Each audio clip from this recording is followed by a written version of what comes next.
அப்போ இந்த அம்பா பாடல் என்பதே புதிதாக புனைந்து அதுல காமச்சுவையும் அதிகம் இருக்கும். அது இயல்பு உழைக்கும் மக்களுக்கு. அப்போ இந்த ஒரு கேள்வி ஒரு பதில், இதுதான் அம்பா. அப்ப இந்த அம்பா மரபையும் ஏலோ என்ற அந்த இதையும் இணைத்து ஏலோ அம்பாவாய். இது எப்படி ஏலோ ரம்பாவாய்ன்னு வருதுன்னா, புத இல்லு புதர் இல்லுன்னு வருமா. அந்த தெலுங்கு கன்னடங்கள்ல கூட அந்த உடன்படுமையாக ரகரம் வருமா. அப்போ ஏலோ அம்பா ஏலோ ரம்பான்னு வருது. அப்போ இதெல்லாம் இந்த மக்களுடைய பாடல் மரபுகள், ஒரு வட்டார வழக்குகள், இதையெல்லாம் உள்வாங்கி ஒரு சைவம் வைணமும் மிக தெளிவாக எல்லா மக்களிடையும் பாருங்க அவர்களுடைய எளிமையான வழிபாட்டு முறைகளை எல்லாம் அங்கீகரிக்கும். சமணம் அப்படி சமணம் அதை செய்யல. அதோட ஒழுக்க கோட்பாடு ரிஜிடிட்டி அதுதான் காரணமாக தெரியும். சமணர்கள் ஒரு அது சங்கத பங்கமாயின்னு வருது. ஒரு உதாரணமாக அந்த சமணர்களை ஒரு தாக்கி சொல்லும்போது அவர்களுடைய மந்திரங்கள்லாம் சங்கத பங்கமாய், சமஸ்கிருதத்தினுடைய பங்கம் பிராகிருதம். அதை நான் எப்படி புரிந்து கொள்கிறேன்னா, அது ஹீட் ஆஃப் த ஆர்குமெண்ட்ல இல்லாத பழியை கூட சுமத்துவார்கள். ஏன்னா இப்போ சைவம் வைணவம் ரெண்டுமே சமஸ்கிருதத்தை போற்றுகிறது, அவர்கள் பிராகிருதத்தை போற்றுகிறது. அந்த மோதல்ல வந்திருக்கு தமிழுக்கு எதிரானவர்கள்.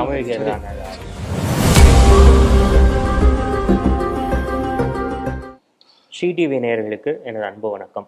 அறியன அறிவோம் நிகழ்ச்சிக்கு உங்களை அன்புடன் வரவேற்கிறேன். பாண்டியர்கள் பற்றி நம்ம தொடர்ந்து பேசிட்டு இருக்கோம். நம்முடைய கேள்விகளுக்கு கல்வெட்டு ராமச்சந்திரன் ஐயா அவர்கள் பதில் சொல்லி கொண்டிருக்கிறார். ஐயா, ஒரு முக்கியமான ஒரு கேள்வி. அதாவது நம்ம இந்த சமணர்கள் சைவர்கள் இந்த முரண் பற்றி ஒன்று பேசிட்டு இருந்தோம். இதை தொடர்ந்து இந்த தமிழ் அப்படிங்கிற வார்த்தை அதிகமாக தேவாரத்தில் நம்ம பார்த்துட்ருக்கோம். அதே போல் சமணர்கள் பற்றி சொல்லும்போது அவர்கள் ஒரு புரியாத மொழியை பேசி கொண்டிருந்தார்கள் அப்படிங்கிற மாதிரி சில தேவார பாடல்கள் படித்த நினைவு எனக்கு. மத ரீதியாக அல்லாமல் மொழி ரீதியாக தமிழுக்கு ஏதேனும் சமணர்களுடைய காலத்தில் ஏதாவது பின்னடைவு இருந்ததா? பாகத மொழிக்கு முக்கியத்துவம் கொடுக்கப்பட்டது, அந்த மாதிரி ஏதாவது நடந்ததா? இல்லை, இது அவ்வளவு எளிதாக சொல்லக்கூடிய பதிலாக எனக்கு தெரியல. ஏன்னா காரணம், இலக்கண நூல்களில் சமணர்களுடைய பங்களிப்பு இருக்கு. அடுத்ததாக இந்த வட்டெழுத்து எடுத்துக்கிறீங்க. வட்டெழுத்து தான் பிராமியினுடைய, தமிழ் பிராமியினுடைய இயல்பான வளர்ச்சி நிலை வட்டெழுத்து. தென்னக பிராமி, சதர்ன் பிராமியினுடைய இயல்பான வளர்ச்சி தான் கிரந்தம். பல்லவர்களுடைய. அப்போ அந்த கிரந்தமும் தமிழ்நாட்டுடைய வட்டெழுத்தினுடைய கலப்பு தான் இன்றைய உள்ள தமிழ் எழுத்து. எனவே ஒரு இன்றைய தமிழ் எழுத்தை உண்மையான தமிழ்நாட்டினுடைய இயல்பான ஒரு பிராமியின் வளர்ச்சி நிலையா பார்க்க முடியாது. வட்டெழுத்து தான் பார்க்க முடியும். வட்டெழுத்தை சமணர்கள் போற்றி இருக்கிறார்கள். சைவர்களோ வைணவர்களோ வட்டெழுத்தை போற்றல. ஏனென்றால் சைவமும் வைணவமும் ஒரு ஓரளவுக்கு அரசர்களை சார்ந்துதான் இருந்திருக்கு. அப்பர் பெருமான் நிச்சயமா அந்த அரசருக்கும் ஒரு ஒரு ஒரு பிரச்சனை, பூசல் இருந்திருக்கிறது. ஆனா சமணம் என்பதை நம்ம பார்த்தோம் என்று சொன்னால், அந்த வட்டெழுத்தை அவர்கள் பயன்படுத்துவது வெகுஜன மட்டத்தில் அவர்கள் கல்வி சார்ந்த ஒரு, ஏன்னா ஓலைச்சுவடிகள் எல்லாமே வட்டெழுத்து. அப்ப சமணர்கள் வட்டெழுத்தை போற்றுகிறார்கள் என்று சொன்னாலே கல்விக்கு அவர்கள் சமணர்களுக்கு தமிழ் கல்வியோடு மிக நெருங்கிய தொடர்பு இருக்கு. இருந்தால்தான் அதை செய்திருக்க முடியும். இன்னும் சொல்லப்போனா சரவண பெலகோலா கர்நாடகாவில் இருக்கு. அங்க வட்டெழுத்து கல்வெட்டு ஒன்று தமிழ் மரபை தெளிவா, அதாவது புள்ளி வச்சு எழுதுறான் குறிலுக்கும். இப்போ எகர ஒகரம், புள்ளி வைப்போம். எகரத்துல புள்ளி வச்சு எழுதியிருக்காங்க. செய்வித்தான் என்பதுல அந்த சே என்பது புள்ளி வச்சு குறில்னு காட்டுறதுக்காக. இது ஒரு 9-10ஆம் நூற்றாண்டு வட்டெழுத்து. அப்போ இவ்வளவு தெளிவா மெட்டிகுலஸாக ஒரு இலக்கண மரபை பின்பற்றுபவர்கள் தமிழுக்கு எதிரானவர்கள் சொல்ல முடியும். அப்படி அல்ல. ஆனா இப்ப இப்படி பாருங்க, அதாவது சமணர்கள் ஒரு தீவிரமான ஒழுக்க கோட்பாடு உள்ளது. அவர்களுடைய இந்த கர்ம வினை என்ற கோட்பாடு மற்ற மதங்களை விட, வைதிகம் சார்ந்த மதங்களை விட வேரூன்றி இருக்கிறது. ஏன்னா ஊழ்வினை, கர்ம வினை. பௌத்தமும் சரி, நீங்க பௌத்தத்தை நாத்திக மதம்னெல்லாம் தெரியாம சொல்றாங்க. அதாவது பௌத்தம் என்பது லாஜிக்கல் ரிலிஜன். சமணத்தை விட புத்திஸ்ட் லாஜிக்கு, தர்க்கவியல் அதிகம் புத்த மதத்தில்.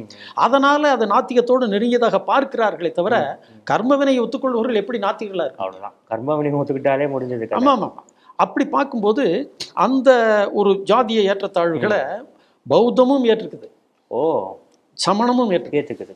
கர்மாவை ஏத்துக்கிட்டாலே ஜாதி முறையை ஏத்துக்கிட்ட ஆகணும். அது மறுக்க முடியாது. ஆமா. இப்ப அந்த வினய வினிச்சம் என்ற நூல்ல பூம்புகாரை பற்றி சொல்லும்போது இங்க அசுத்த ஜாதிகள் யாரும் வாழவில்லைன்னு சொல்லு.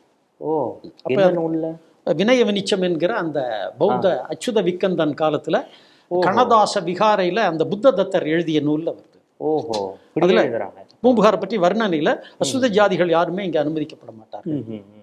என்ன பொருள் அப்போ? அதான. அப்போ உங்களுக்கு ஜாதிய ஏற்றத்தாழ்வுகளை எப்படி சிவகிருஷ்ணாமணியில் சொன்ன பாருங்க, அதே போல பௌத்தமும் ஏற்றுக்கொள்ளுகிறது தான்.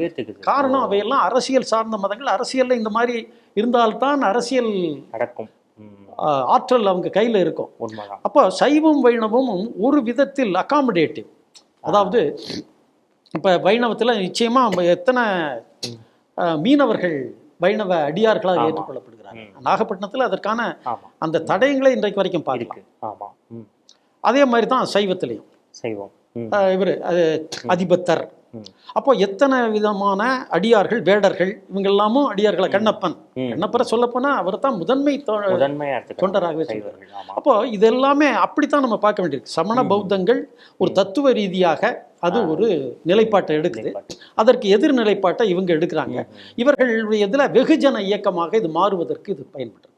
அப்புறம் இரண்டாவதாக பல்வேறு விதமான ஒரு தீவிரமான இலக்கண இதை விட ஒரு ஃப்ளெக்சிபிள், அதாவது ஒரு தளர்ச்சியோடு ஒரு விஷயத்தை அணுகக்கூடியவர்கள் மக்களிடையே சேருவாங்க. ஏற்புத்தன்மை கிடைச்சிரும். அது அணியாத அழகர்னு ஸ்ட்ரைட்டா இப்படி நிக்கிறீங்க. அவரை விட இவரே இறைவனே ஆடல் கூடியிருப்பா. எத்தனை விதமான வளைஞ்சு நெளிஞ்சு ஆடுறாரு, தெருவில் பிச்சை எடுக்க வர்றாருப்பா நம்ம வீட்டு தேடி வர்ற. அப்ப இப்படிதான் அந்த வெகுஜன இயக்கமாக இது மாறுது. அப்படி மாறும்போது பாணர்கள், பாணர்களுக்கு ஜைன பௌத்தத்துல என்ன இடம் யோசிச்சு பாருங்க. ஒரு 7-8ஆம் நூற்றாண்டில் விஸ்வகர்மாவே குருக்கள் ஆக முடியாதுன்னு வந்துருது. இங்க பாணர்கள், இங்க திருப்பாணாழ்வார், அங்க திருநீலகண்ட யாழ்ப்பாணர். அப்போ பாணர்களுடைய இசை மரபை சுவீகரித்து இது இப்படித்தான் நம்ம புரிந்து கொள்ள வேண்டியிருக்கு. அதாவது இது ஒரு வெகுஜன இயக்கமா மாறும்போது எல்லாருடைய இப்ப பிள்ளைக்கரியே கூட மறைமுகமா அது ஏற்றுக்கொள்கிறது. அந்த ஒழுக்க கோட்பாடு, அவர்களுடைய அந்த தமிழ் சார்ந்த இதுல கூட தமிழ் இசை அதனுடைய நுணுக்கங்களை அவங்க அதிகமாக போற்றல. அந்த மாதிரி இதெல்லாம் இது வட்டார வழக்குகளை எல்லாம் தன்னுள் ஏற்றுக்கொண்டு இப்ப தேவாரத்துல என்னென்ன மாதிரி பையவே சென்றுன்னு சொன்னேன். மதுரையில் தான் அந்த பையங்கிற வார்த்தையே உண்டு. பையப்போ வேற எங்கேயும் கிடையாது. மதுரையில பார்த்து அந்த வார்த்தையை போடுறாரு. பையவே சென்று பாண்டியர்க்காகவே. எந்த அளவுக்கு இன்னொரு உதாரணம் சொல்றேன். இந்த செங்கம் திருவண்ணாமலை ஏரியாவில் மட்டும்தான் நடுகர்கள்ல தொருங்கிற சொல் வரும். தொருனா ஆனிரை, எருமை தொரு, ஆண் தொரு அப்படின்னு சொன்னா மாட்டு கூட்டம், எருமை கூட்டம். அந்த திருவண்ணாமலை பதிகத்துல மட்டும்தான் இவர் தொரு கொள்ளுதல்ங்கிற வார்த்தையை பயன்படுத்துறாரு சம்பந்தர். தொரு அந்த வட்டார வழக்கு. அப்போ இதெல்லாம் பார்க்கும்போது இன்னும் நிறைய ஆராய்ச்சி பண்ண வேண்டியிருக்கு. ஏன்னா இலக்கியங்களில் வட்டார வழக்குன்னு ஒரு தனி ஸ்டடி. வட்டார வழக்கு மட்டும் இல்ல, இப்ப உதாரணமா திருவாசகம், திருத்தள்ளையணம், திருத்தோள் நோக்கம், திருப்பாவை, எம்பாவை, பாவை பாடல், பாவை மீனவர்களுடைய அம்பா பாடல் என்ற மரபு உண்டு. என்ன பாட்டுனா, இப்ப நான் அதை பற்றி ஒரு 79ல் சமஸ்கிருத கல்லூரியில ஒரு கட்டுரை படித்தேன். அக்னிஹோத்திரம் ராமானுஜ தாத்தாச்சியார் மேடைக்கே வந்து இதுதான் சரியான விளக்கம்னே சொல்லிட்டார். என்ன சொன்னா, இப்ப திருப்பாவை, திருவம்பாவை, திருப்பாவையில ஏலோர் எம்பாவாய்னு முடியுது. இதற்கு உரையாசிரியர்கள் பின்னால சொல்லும் பொழுது, ஏல்னா ஏற்றுக்கொள், ஓர்னா ஓர்ந்து பார், சிந்தித்து பார், பாவையே பாவை போன்ற அழகிய பெண்ணே. பெரியவாச்சான் பிள்ளை சொல்லிடுறாரு, ஏலோர் எம்பாவாய் வழக்கு தொடர்ன்றார். வழக்கு தொடர் ஏலேலோ, அதேதான். ஏலோ ஐலசா, ஆமா. அம்பா என்பது அவர்கள் பாடல். நீர் அம்பு, அப்பு அம்பு, தண்ணீரில் பாடக்கூடிய பாட்டு. அம்பினா ஓடம், ஓடம் விட்டு கொண்டு பாடுவது அல்லது தண்ணீரில் நீந்துகின்ற பாடல். ஏலோ அம்பா, இதுதான் ஏலோர் எம்பாவாய். மார்கழி நீராடல் தொடர்பான பாடல். அப்போ மீனவர்களுடைய நாட்டுப்பாடல் மரபை அந்த அம்பான்னா எப்படின்னு சொல்லிடுறேன். ஒரு கேள்வி ஒரு பதில், இதுதான் ஒரு அம்பா. ஒரு 4 பேர் சேர்ந்து ஒரு கட்டுமரத்துல போறாங்க. இந்த கோலா மீன் சீசன் உண்டு. 3-4 நாள் ஆகும் வர்றதுக்கு. இரவெல்லாம் அங்கதான் போயிட்டு, ஏன்னா அது அந்த மாதிரி சீசன்ல தான் கிடைக்கும். ஆனா கிடைத்தால் நல்ல கேட்ச் கிடைத்ததுன்னா நல்ல விலைக்கு போகும் அது. அப்ப அந்த கோலா மீன் சீசன் மாதிரி இடங்களை போகும்போது ஒருத்தர் தூங்குவாரு, 3 பேர் விழிச்சிருப்பாங்க. இன்னொருத்தர் படுக்கும்போது இன்னொரு அவரு விழிச்சுப்பாரு. இப்படி விழிச்சிருக்கும் போது அவங்க என்னதான் செய்வாங்க, புனைந்து பாடுவார்கள். இப்போ உதாரணம் சொல்றேன். சாலையில 2 மரம் ஏலோ அப்படின்னா அடுத்தவன் சொல்வான், அது சர்க்காரு வச்ச மரம். 3வது ஆள் கேட்பான், மரம்னா என்ன மரம் ஏலோ, அடுத்தவன் இது வாகான புளிய மரம், ஓஹோ புளின்னா என்ன, புளி, இப்படியே போயிட்டு இருக்கோம். ஒரு கேள்வி ஒரு பதில் உள்ளது ஒரு அம்பா, ஓஹோ இப்படியே வரும். அம்பா சொல்லி தெம்பாவலி ஏலோ, ஆண்டவன் கொடுப்பான் கூலி, இதெல்லாம். ஓ மாக்கோட்டன் செட்டி பெற்ற ஏலோ, மணியரசன் கோவலன். இந்த மாய்க்கோட்டன்கிறது மாசாத்துவானா மாய்க்கோட்டன்கிறாங்க. அப்புறம் கொஞ்சம் கொச்சியாவெல்லாம் வரும். திருக்கடவுர் தேவடியாள் ஏலோன்னு வரும், அது மாதவியை பற்றி, இப்படியெல்லாம் வரும். அப்போது இந்த பாட்டுக்கு ஆளனும் பாஞ்சாலம் குறிச்சி ஏலோ, அறுக்கணும் வெள்ளக்காரன் தலை, இதெல்லாம் வரும். ஒருவேளை சமீபத்தில் புனைந்ததாக கூட இருக்கலாம். அப்போ இந்த அம்பா பாடல் என்பதே புதிதாக புனைந்து அதில் காமச்சுவையும் அதிகம் இருக்கும். அது இயல்பு உழைக்கும் மக்களுக்கு. அப்போ இந்த ஒரு கேள்வி ஒரு பதில், இதுதான் அம்பா. அப்ப இந்த அம்பா மரபையும் ஏலோ என்ற அந்த இதையும் இணைத்து ஏலோ அம்பாவாய். இது எப்படி ஏலோ ரம்பாவாய்ன்னு வருதுன்னா, புத இல்லு புதர் இல்லுன்னு வருமா. அந்த தெலுங்கு கன்னடங்கள்ல கூட அந்த உடன்படுமையாக ரகரம் வருமா. அப்போ ஏலோ அம்பா ஏலோ ரம்பான்னு வந்திருக்கு. அப்போ இதெல்லாம் இந்த மக்களுடைய பாடல் மரபுகள், ஒரு வட்டார வழக்குகள், இதையெல்லாம் உள்வாங்கி ஒரு சைவம் வைணமும் மிக தெளிவாக எல்லா மக்களிடையும் பரவிடுது. அவர்களுடைய எளிமையான வழிபாட்டு முறைகளை எல்லாம் அங்கீகரித்து. சமணம் அப்படி இல்லை. சமணம் அதை செய்யல. அதோட ஒழுக்க கோட்பாடு ரிஜிடிட்டி, அதுதான் காரணமா இருக்க முடியும். சமணர்கள் ஒரு அது சங்கத பங்கமாயின்னு வருது. ஒரு உதாரணமாக அந்த சமணர்களை ஒரு தாக்கி சொல்லும்போது அவர்களுடைய மந்திரங்கள்லாம் சங்கத பங்கமாய், சமஸ்கிருதத்தினுடைய பங்கம் பிராகிருதம். அதை நான் எப்படி புரிந்து கொள்கிறேன்னா, அது ஹீட் ஆஃப் த ஆர்குமெண்ட்ல இல்லாத பழியை கூட சுமத்துவார்கள். ஏன்னா இப்போ சைவம் வைணவம் ரெண்டுமே சமஸ்கிருதத்தை போற்றுகிறது, அவர்கள் பிராகிருதத்தை போற்றுகிறார்கள். அந்த மோதல்ல வந்திருக்கும். அது தமிழுக்கு எதிரானவர்கள். ரொம்ப தெளிவான ஒரு விளக்கம் வந்து ஐயா வந்து கொடுத்துருக்காரு.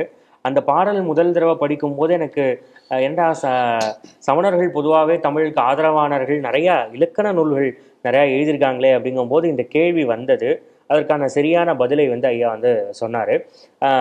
சமணம் வந்து ஒரு பக்கம் வந்து எளிய மக்களுக்கும் கல்வியை கொண்டு போகணும் அப்படிங்கிற வட்டெழுத்தெல்லாம் வந்து போற்றியிருக்காங்க அப்படின்னு ஒரு சைடு இருந்தால் கூட, இந்த ரிஜிடிட்டி அப்படிங்கிற ஒரு விஷயத்தில் வந்து கொஞ்சம் அப்படியே சறுக்கிறனால சரியாக பக்தி இயக்கம் வந்து சைவமும் வைணவமும் சரியாக இந்த சாதாரண மக்களுடைய உணர்வுகளுக்கு பெரிய மதிப்பு கொடுத்து ஒரு வெகுஜன மதங்களாக இங்கே வந்து இன்னும் வந்து இங்கே வந்து நிலைச்சிருக்கு அப்படிங்கிற ஒரு விஷயத்தை வந்து நம்ம தெளிவாக புரிஞ்சுக்கிட்டோம். இன்னும் சில கேள்விகள் பாண்டியர்கள் பற்றி இருக்குது. அடுத்தடுத்த வீடியோக்குள்ளே நம்ம கேட்போம். நன்றி, வணக்கம்.